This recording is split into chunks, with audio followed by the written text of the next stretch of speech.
أبناي لما عند تاريخنا أبو أمنتنا يزدبهلا أبراهام ودزخنن أبو أميتي عمتو أدي أون أبتسع عمتها زولدوو بزقرم تأزازنت ناب إغزيابير زقرب بقع خوينون مسوا زتأزازا أبزشم قللو ساعتون بحساس ودو تتهاليلو مرقات زهابن يسهاق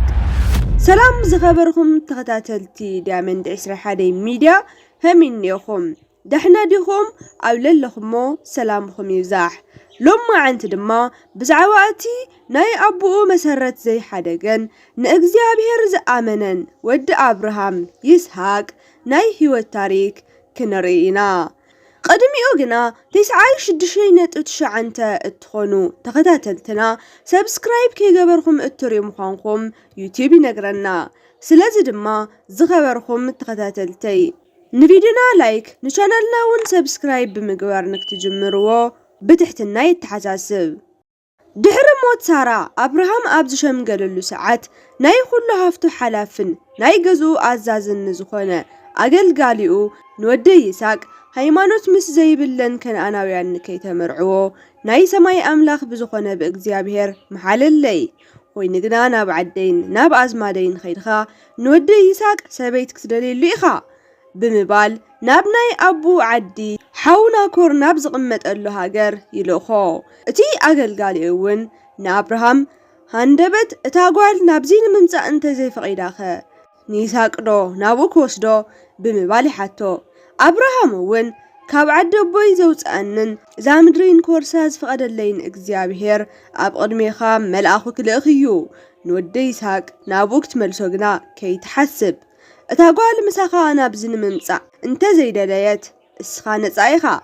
يبلو أقل قالي اون عسرتا أقمالن مرصات أقوحتن تعينو أب مسوبوتاميا نابزركب ناينا كور كتما تقعزم أو مسبت أحون كاب كتما وطيو ناقمال عرفة صحاي اتتقلق ألو جيزيون سلازنبرا كوف أبزبللو نابزنبرا قرب ماين مقداح زمتا بزحات قرازو نبرا تي أقل قالوون أداون سماي زرقحو كم زبلا أو ناي قويتاي ناي أبراهام أملاخ زخونخا اكزيابهير حزي قداي أساخ علي ناقل قالي خان أبراهام ون لقسخار إيو إنه أنا أبز قرب تقميت أنها اللغو ما يستيني إلى نزحات تاقوال نعخان أقمال خان يهو اتبلن نقوال نسا نباريخا يساق سبيتنك تخون فقد بمبالي لمن صلوتو مسودة شعون ربقا اتبهال غورزو عدروعات شكيما قلقل بلت ربقا ون ناي أبراهام حاوكاب زخونة ناكور ناي زتولده باتوئيل قوال نبرت اتا غورزو وكبتن ود زينخا دنقل نبرت نابتي قرب قريباون ماي أبعتر عمليات ملست اتي أقل قاليون ناب من قدا بغلطف خيدو بجاخي كاب عترخص قرب ما يستيني بلا قلتيفاون عتر أوريدا بمقداح قويتاي ستا بلتو ربقا نتوم زعمو أقمال رئا نوح من قدي كمستوقعزو ترديا أقمال خون ما يستيو إلا نابتي ما يستي قدحت اللوم كابتي قرب إنام ملالستوون اتوم أقمال اسكاب زأخلو مستيتوم اتي أقل قالوون قال كيوتسا اكزيابهير علامو أساغي علو مخانون زي مخانون مفلات ونتات تيكتاتل دحر مصنحو عسارتا إجزي مزنو خلتا ناي ورق إمقاي استات أوتيو نمخانو السغي قوال منيخي أبناي بوخ قزاخة نعنا زخون محدر دو يهلي خون إلي حتى الساون مليسا أنا ناكور كاب ميكيا ناي زولدو ناي باتي إلو اللادية أبقزانا ون أخل زخون محدر أقمال نقلبن كمون نايسب محدرن لنايو بلتو اتي أقل قالون نأكزيابهير تدفئو سجدا كمزون بلام لقسون تأماننتون كاب قويتاي زير حقا ناي قويتاي ناي أبراهام أملاخ اكزيابهير مسجن اتا غورزو اتي استفتر كلو ناب جزا خيدا نسدرات الناجر ازيز سمع لاباز تبها لحواون اتي سبعي ناب استقمت اللو قرب بغلطوه مرح لاباون نتي سب السخاز تبارك خاسب سلمنتاي أبدك تغميتخا أبجزانا ناقمالخا قلب نعخاون معرفة لنا ብምባል ናብ ገዝኦም ንክኣቲ ይዕድሞ ኣብ ውሽጢ ምስ ኣተውን ንኣግማሉ ቀለብን ማዕረፍን ተዳለየሎም ጽዕንቶኦም እውን ኣራገፉ ነቲ ሰብኣይ እውን ማኣዲ ኣቕረብሉ እሱ ግና ዝመጻኹሉ ጉዳይ ከይፈጸምኹ እኽሊ ናብ ኣፈይ ኣይሕልፍን በለ ኣብዚ ሰዓት ላባ ዝመጸሉ ዕላማ እንታይ ምዃኑ ይሓቶ እሱ እውን ኣነ ኣገልጋሊ አብርሃም ሓውና ኮርየ እግዚአብሔር ንጎይታይ ኣብዚ ባሪኽዎ እዩ ኣባጊዕን ኣጣልን ገንዘብን ወርቅን ከምኡውን ኣወዳትን ኣጓላትን ኣገልገልትን ኣግማልን ኣእዱግን ሂብዎ እዩ ሰበይቲ ጎይታይ ሳራ ኣጋእርጋና ወዲ ወሊዳትሉ እያ እሱ እውን ምስ ሸምገለ ሃፍቱ ብምሉኡ ንወዲ ሂብዎ እዩ ኮይኑ ግና ጎይታይ ንዓይ ቃልእቲኒ እዩ እቲ ቃል እውን ወዲ ይስሐቅ ካብ ደቂ ከነዓናውያን ንከይመርዕወን እኳ ዳስ ካብ ደቂ ሓውና ኮር ዝኾነት ጎርዞ ንይስሐቅ ሰበይቲ ንክትኾን ንከምጻሉን ናብዚ ልኢኽኒ ናይ ጎይታይ ኣምላኽ ናብ ዝኾነ እግዚአብሔር ድማ ማይ ኣስቲኒ ለንዝሓትትኽዋ ጎርዞ እንሆ ንዓይን ኣግማለይን ማይ እንተሂባትኒ እሳ ናይ ይስሐቅ ሰበይቲ ንክትኾን ፍቐድ ብምባል ኣብቲ ገረብ ኮይነ ጸለኹ ሽዑ ንሽዑ ድማ ርብቃ ዕትሮኣ ተሰኪማ ማይ ክትቀድሕ ረኣኽዋ ኣነ እውን ብጃኺ ቁሩብ ማይ እስቲኒ እንትብላ ርብቃ ጎይታይ ስተ ናግማልኻ እውን ከስትዮም በለትኒ ጓል መን ምዃና እንተሓታ ርብቃ ናኮር ካብ ሚልካ ናይ ዘወለዶ ባትኤል ጓሉ ከም ዝኾነት ምስ ነገረትኒ ተንበርኪኸ ንናይ ጎይታይ ኣምላኽ እግዚአብሔር ሰገድኹ እምበኣር ሕዚ ንጎይታይ ተኣማንነት እተርእዩ እንትኾንኩም ሓሳብኩም ንገሩኒ ተዘይ ኮይኑ እውን ቁርጽ ንገሩን እሞ መንገደይ ክጅምር በሎም ላባን ኣቦኣ ባትኤልን እውን ከም ዝበሉ ኣብ መጻጽኡ ካብ ናይ እግዚአብሔር ፍቃድ ስለ ዝኾነ እንብሎ የብልናን እንሆ ርብቃ ስለ ዘላ ሒዝኻያ ኸድ ንወዲ ጎይታኻ እውን ሰበይቲ ትኹኖ ይብል እቲ ኣገልጋሊ ዝበልዎ ምስ ሰምዐ ተደፊኡ ንእግዚአብሔር ሰገደ መጋየጽታትን ቀምሻትን ከምኡውን ብዙሕ ወርቂ ኣውፅኡ ንርብቃ ሃባ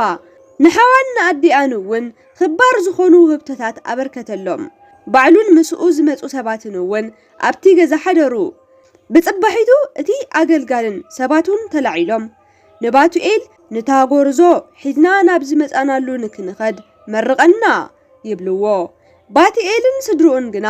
ምሳና ን10 መዓልትታት ምስ ተቐመጥኹም ናብ ዝመጻኽሙሉ ክትኸዱ ኢኹም እስካብ ሽዑ ግና ብኽብሪ ንክነተኣናግደኩም ፍቐዱ ይብልዎም እቲ ኣገልጋሊ ግና እግዚአብሔር ኣምላኽ መንገደይ ኣስተኻኺሉለይ እናሃለወ እንሆ ናብ ጎይታይ አብርሃም ክምለሰለኒ በለ በዚ ምኽንያት እውን እምባር እታ ጎርዞ ርብቃ ብዛዕባ እዚ ትተሓተት ይብሉ ርብቃ እውን ተጸዊዓ ምስዚ ሰብኣይ ንምኻድስ ትፈቕድ ድኺ ትበሃል ርብቃ ከም እትኸድ ብምንጋራ ኣቦኣ ባትኤል መሪቑ ይሰዳ ከምዚ እውን ይብላ ኦ ጓለይ ዘርእኺ ይብዛሕ ልዕሊ ኩሉ እውን ኩኒ ደቅኺ ናይ ጸላእቶም ዓዲ ይውረሱ ብድሕሪኡ ርብቃን እቲ ሰብኣይን ካብ ገዛ ኣቦኣ ወፂኦም ይኸዱ ምስኡ ዝመጹ ሰባት እውን ኣብ ግመሎም ደይቦም ይኽተልዎም ኣብዚ ሰዓት ይስሐቅ ኣብ ኔጌብ ይነብር ስለ ዝነበረ ካብ ብኤልራይ ሮኢ መጺኡ ነበረ ሓደ መዓልቲ እውን ይስሐቅ ጽሞና ንምርካብ እናተንቀሳቐሰ እናሃለወ ብርሑቕ ንዝመጹ ኣግማል ይርኢ ርብቃ እውን ኣብ ማዕድያ እንትትርኢ ንይስሐቅ ረየቶ ካብ ግመላ ወረደት ነቲ ኣገልጋሊ እውን እቲ ክረኽበና ዝመጽእ ዘሎስ መን እዩ ኢላ ሓተተቶ እቲ ኣገልጋሊ እውን ወዲ ጎይታይ አብርሃም ይስሐቅ እዩ ብምባል መለሰላ ርብቃ እዚ እንትትሰምዕ መዐመሚኣ ተሸፈነት እቲ ኣገልጋሊ እውን እቲ ዝገበረ ኩሉ ንይስሐቅ ነገሮ ይስሐቅ እውን ንርብቃ ናብ ናይ ኣዲኡ ሳራ ድንኳን ሒዝዋ ኣተየ ሰበይቱ እውን ኮነቶ ይስሐቅ ንርብቃ ፈተዋ ካብ ናይ ኣዲኡ ሓዘን እውን ተጽናዕነዐ አብርሃም ቅድሚ ምሟቱ ንብረቱ ኩሉ ንይስሐቅ ኣውረሶ ካብ ኬጡራ ንዝወለዶም ደቁ ግና ብህይወት እናሃለወ ውህብቶ ገበረሎም ድሕረዚ ይስሐቅን እስማኤልን ኣብ ጎኒ ሳራ ንአብርሃም ቀበርዎ ይስሐቅ እውን ሰበይቱ ርብቃ መኻን ብምንባራ ንዓኣ ናብ እግዚአብሔር ጸለየ እግዚአብሔር ኣምላኽ እውን ጸሎቱ ሰሚዕዎ ርብቃ ጸነሰት ርብቃ ኣብ ከብዳ ዘለዉ ቆልዑ ነንባዕሎም ክደፋፍኡ ተስተውዕል ስለምንታይ እዚ ኮይኑኒ ክትብል ድማ ንእግዚአብሔር ሓተተት እግዚአብሔር ድማ መሊሱ ኣብ ከብድኺ ዘለው ቆልዑ ብዙሕ ህዝቢ ክኾኑ እዮም እቲ ሓደ ነቲ ካልኣይ ቀዲምዎ ክወፅእ እዩ ዓብይ ንንእሽተይ ኣገልጋሊ እውን ክኸውን እዩ በላ ርብቃ እትወልደሉ ግዜ ምስ ኣኸለውን እንሆ ኣብ ማህፀና ካብ ዝነበሩ ክልተ ቆልዑ እቲ ሓደ ገጹ ቀይሕ ሙሉእ ነብሱ እውን ብፀጉሪ ዝተሸፈነ ነበረ ስለዚ ድማ ስሙ ኤሳው በልዎ ቀፂሉ እውን እቲ ካልኣይ ተወለደ ካብ ማህፀን ክወፅእ ተሎ ናይ ሓው እግሪ ሒዙ ብምውፅኡ እውን ስሙ ያዕቆብ ተባሃለ ርብቃ ደቃ ኣብ እትወልደሉ ሰዓት ያዕቆብ ወዲ 60 ዓመት ነበረ ደቁ እውን ዓበዩ ኤሳው ንፉዕ ሓዳናይ ኮነ ያዕቆብ ግና ካብ ድንኳኑ ዘይወፅእ ሱቕ ዝብልን ነበረ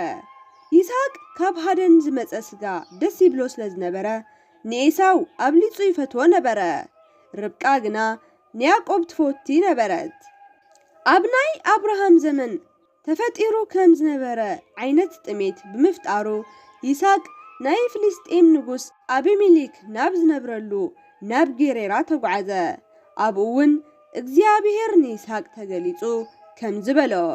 ኣነ ኣብ ዝነግረካ መሬት ኩን እምበር ናብ ግብፅስ ኣይትውረድ ንውሕድ ዘመን ኣብ ዝመሬት ዝተቐመጥ ኣነ እውን ክባረኸካ እየ ንኣቦኻ ንኣብርሃም ዝኣተኽዎ ቃል ከጽንዕ እየ ዘርእኻ ከም ሓሸዋን ከም ከዋኽብቲ ሰማይን ከብዝሐልካ እየ እዛ ምድሪ ከውርሰካ እየ ናይ ምድሪ ፍጥራት እውን ኩሎም ብዘርእኻ ኣቢሎም ክባረኹ እዮም እዚ ኩሉ እውን ኣቦኻ ኣብርሃም ሕገይን ትእዛዛተይን ሓልዩ ብምቕማጡ እዩ ይብሎ ይስሐቅ እውን እግዚአብሔር ከም ዝበሎ ኣብ ጌራራ ተቐመጠ ናይቲ ዓዲ ሰባት ብዛዕባ ርብቃ እንትሓትዎ ግና ይስሐቅ ልክዕ ከም ኣቦኡ ኣብርሃም ርብቃ ሓፍተ እያ በለ ናይ ጌራራ ሰባት ስርዓት ስለዘይብሎም ይስሐቅ ርብቃ ሰበይተ እያ እንተዝብል ንዓኣ ንክወስዱ ንዕኡ ከይቀትልዎ ብምፍራሕ እዩ ይስሐቅ ኣብ ጌራራ ምስ ተቐመጠ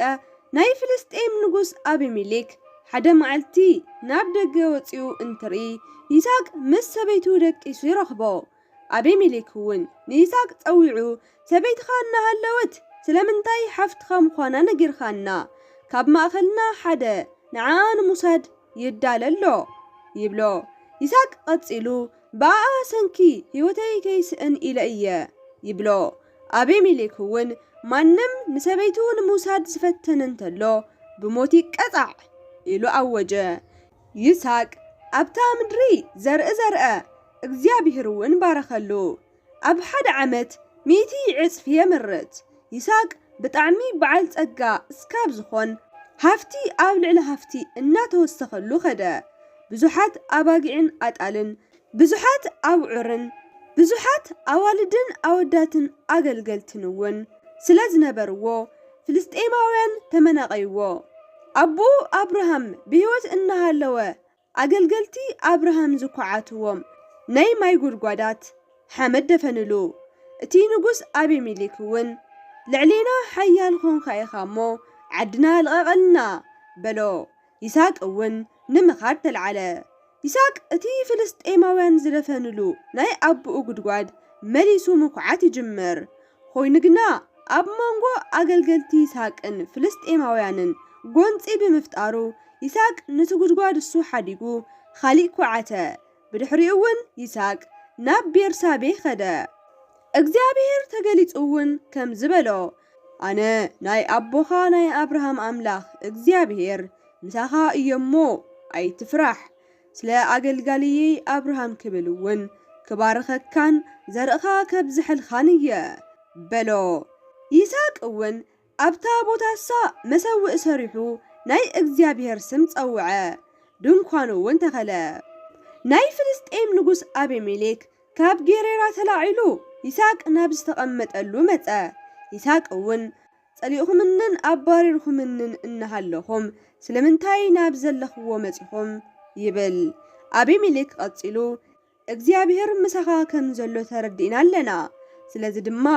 ኣብ መንጎ ወስኻን ንሕናን ብማሕላ ዝጸንሕ ውዕሊ ክህሊ ደለና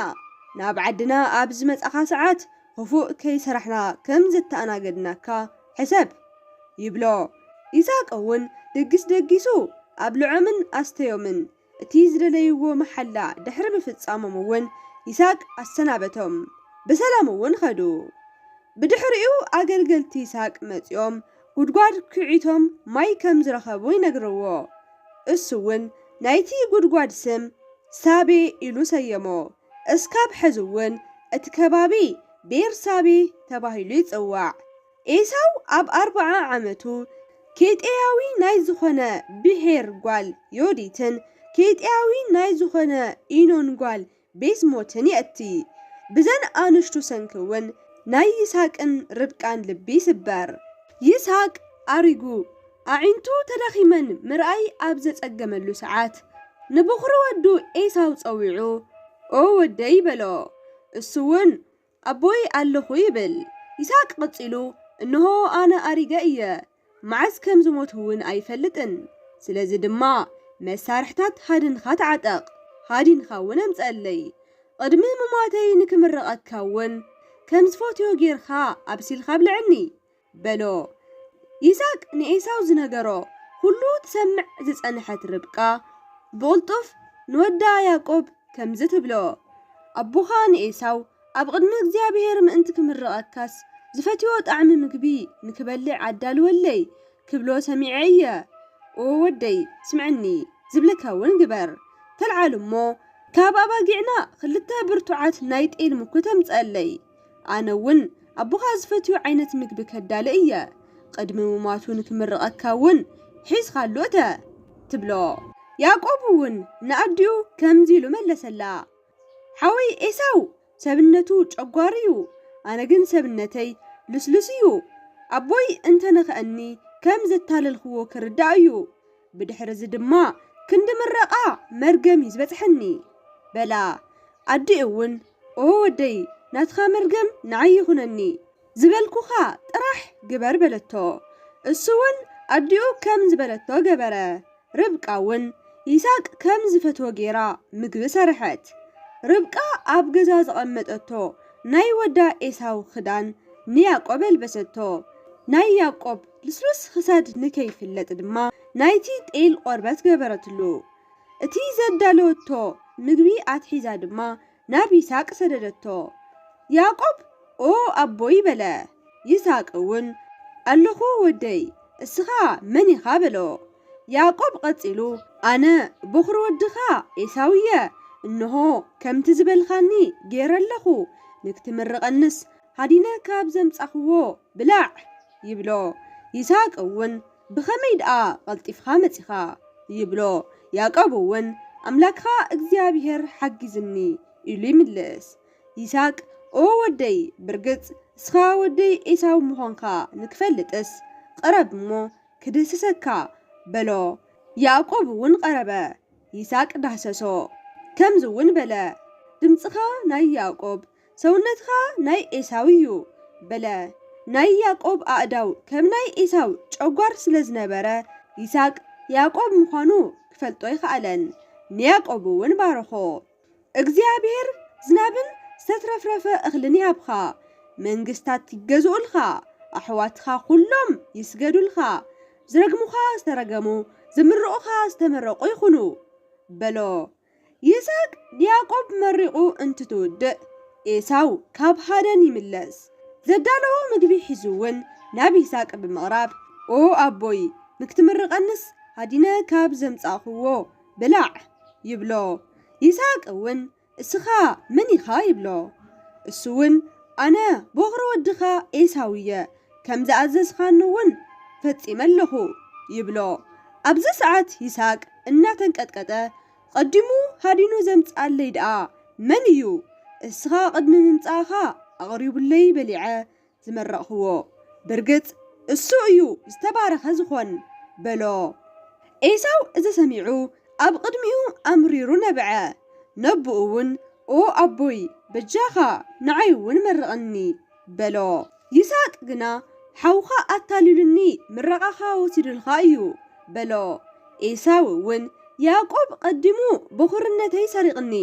ሕዚ እውን ምረቓይ ወሲድለይ ኦ ኣቦይ በጃኻ ዝትረፍኻዮ ምረቓ እንተሃልዩ መርቐኒ ይብሎ ይስሐቅ ቀጺሉ ቀዲመ ኩሉ ኩሉ መረቃይ ንዕኡ ሂበዮ ንዓኻ ዝገብረልካ ደኣ እንታይ እዩ መንበሪኻ ካብ ሓውኻ ዝረሓቐ ክኾን እዩ ብሰይፊ ክትነብር ኢኻ ኣገልጋል ሓውኻ እውን ክትኾን ኢኻ ወሲንኻ ኣብ ዝተለዓልኻሉ ሰዓት ግና ሸኽምኻ ካብ ርእስኻ ክወርድ እዩ ይብሎ ብድሕሪዚ ይስሐቅ ንያዕቆብ ፀዊዑ ዝኾነ እንተኾነ ከነኣናዊት ሰበይቲ ከይተእቱ ተላዒልኻ ኣብ ሰሜን ምዕራብ ሜሶፖታምያ ናብ ዝነብር ኣቦ ኣዴኻ ባቱኤል ኸድ ካብ ደቂ ኣኮኻ ላባ ዝኾነት ሓንቲ እውን ተመርዖ ኩሉ ዝኽእል ኣምላኽ ይባርክኻ ብዙሕ ህዝቢ እስካብ እትኾን ውለድ ዘርእኻ የብዝሕዮ እግዚአብሔር ንኣብርሃም ከም ዝሃቦ እስኻ እውን ብስደት እትነብረላ ምድሪ ንክትወርሳ ይሃብኻ ኢሉ ናይ ርብቃ ሓው ዝኾነ ላባ ናብ ዝነብረሉ ሜሶፖታምያ ንያዕቆብ ይሰዶ ብሓፈሻ እውን ይስሐቅ 180 ዓመታት ነቢሩ ዕድመ ፀጊቡን ይሞት ደቁ ኤሳውን ያዕቆብን እውን ቀበርዎ እቲ እግዚአብሔር ንኣብርሃም ዝሃቦ ተስፋ ማለት እውን ይስሐቅ ኣቦ ኣብርሃም ንክስዎ ተላዒሉ ኮይኑ ግና እግዚአብሔር ኣብ ክንድኡ ኣብ ዕንፀይቲ አንጠልጢሉ ዘቕረበሉ በጊዕ ካብቲ ዘመን እሱ ኣሽሓት ዓመታት ንቅድሚት ስለ ናይ ደቂ ሰባት ሓጢአት ኣብ መስቀል ናይ ዝተሰቐለ ኢየሱስ ክርስቶስ ተምሳሌት ምዃኑ ንርዳእ ዝኸበርኩም ተኸታተልቲ ናይ ሎማዓንቲ ታሪኽና ትርእይዎ ከም ዝፀናሕኩም ይመስል ነይሩ ከም ዝፈትኹምዎን ቁም ነገር ከም ዝሓስኩምሉን ተስፋ ይገብር ኣብ ቀጻሊ ብኻሊእ መምሃሪ ታሪክ እስካብ ንራኸብ ሰላም